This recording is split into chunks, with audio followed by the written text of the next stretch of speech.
So the work that I am really focused on is basically activating everyday people. Where I work now at Kiva, Kiva is a platform, it's a crowdfunding platform for social good, where everyday people, which is that same idea, can lend $25 to an entrepreneur who normally would have no or very little access to capital.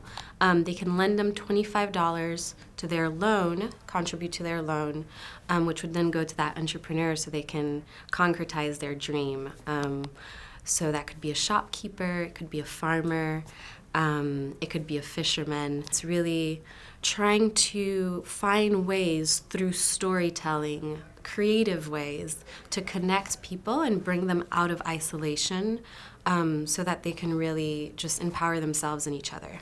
Growing up in Haiti, while in some senses was very isolating, because it felt like we were very, very far away from the rest of the world, even while being very close to a huge country like the US, I really found a lot of community and entrepreneurship from a very young age to sort of supplement our income and to also just support more folks in the community. Me and my mom started a lot of different small businesses. And what I really enjoyed was connecting with people through those businesses. One of them was a spice business.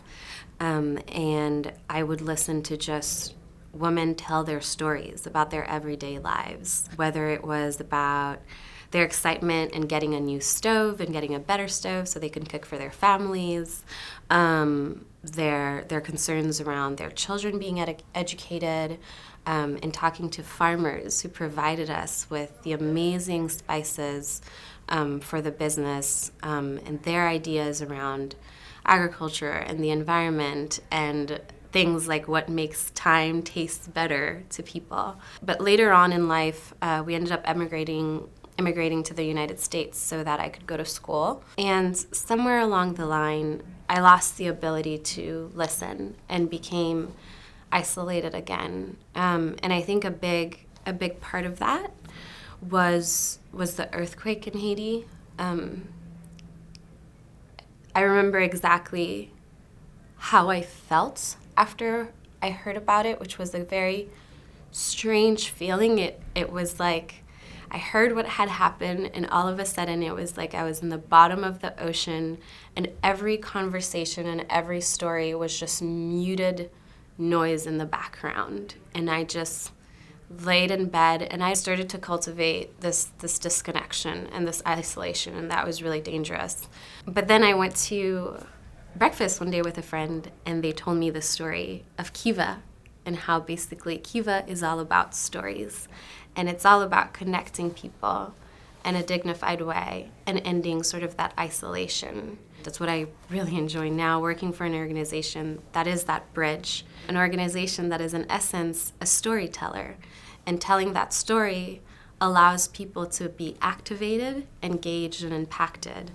And I think that really reflects my broader mission, because I think isolation is so dangerous, and I think both lack of access and lack of agency, or feeling of lack of agency, sort of feeds into that feeling of isolation.